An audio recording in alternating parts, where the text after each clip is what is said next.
Noong araw, mga kaibigan, ang Pilipinas export copra, export sugar, around the world. Mayaman Pilipinas, copra. Ngayon, ano export Pilipino? Si nanay, export natin. Si nanay, matanda na. Middle age na. Pero export natin sa Hong Kong para siya domestic. Trabaho siya sa tao, hindi niya kilala.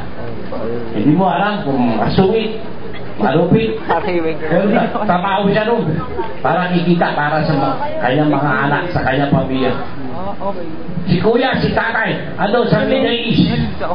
Misa si tatay nag-asawa na rin doon. Naiwan si Mrs. dito. Tapos si Mrs. takal kanilang panahon di kikita. Nag-asawa na rin.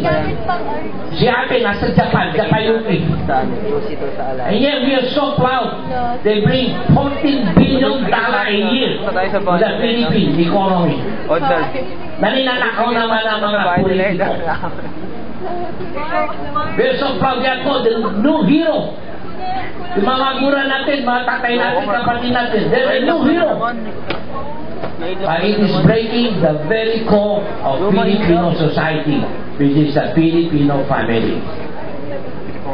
Ilan sa inyo merong kamag-anak o FW, tas kamay? Oh. Talaga, bayani. Talaga, bayani maguran nyo. Nagtitiis nyo. But you should help them. Yung kanila pagtitiis, dapat bigyan nyo sukri. Kayo mga estudyante, kayo mga araw mabuti. Yan sukri nyo sa paghihirap nanay nyo. Nagulat siya ito.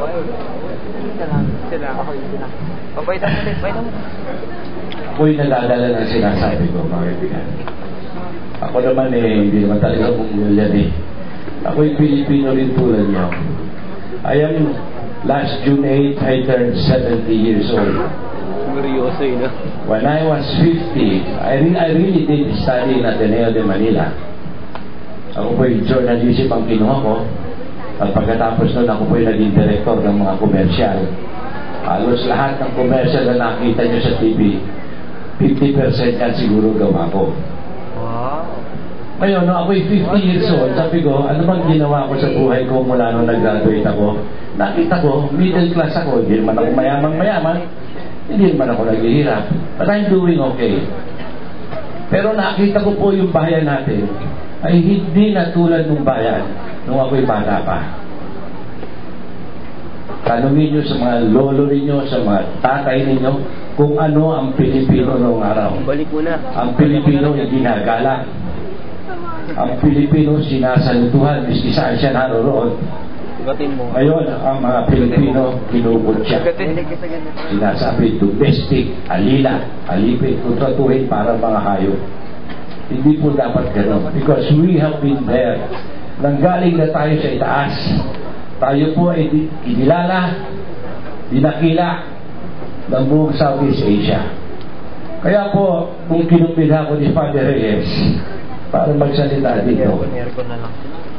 Hindi ako nagdala mag-isip kasi alam ko ang magiging audience ay kabataan kayo. Kami pong kabataan, nung panahon ni Rizal, kami yung bata nun Sabi ni Rizal, ang kabataan, ang pag-asa ng bayan, wala pong nangyari sa amin. Wala pong inasahan si Rizal sa amin. Sabagat tingnan nyo nangyayari sa bayan natin ngayon. You are the next crop. Kayo ang susunod na magiging mga manager ng kumpanya, may-ari ng ganito. Kayo ang susunod na nanay at tatay.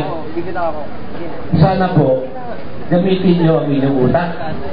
Gamitin nyo ang inyong pinag-aralan. Huwag tayo magaling masyadong self-centered o selfish. Itong mga nangyayari sa atin ito, dahil ka sa kasakiman ng mga politiko. Ako'y nalulungkot. Sino sa inyo ang member ng SK dito? Aminin ninyo. Hindi po ba SK pa lang yan, the smallest unit of political society in politics? Hindi po ba nagkakapilihan ng boto? Botohan pala ng SK? Tama po ba hindi? Tama. So we are starting on the wrong foot. Anong dahilan at tumatakbo kayo ng SK? Bakit kayo namimili ng boto? Is it for the common good or for the good of yourself? Kulit eh. Kaya mga kabataan, I don't want this appeal to fall in deaf ears. Sana po, itong effort na ginagawa ng grupong ito na mamulat ang ating mata sa katotohanan, bigyan nyo ng buhay sa inyong buhay. Maraming salamat po at magandang hapon.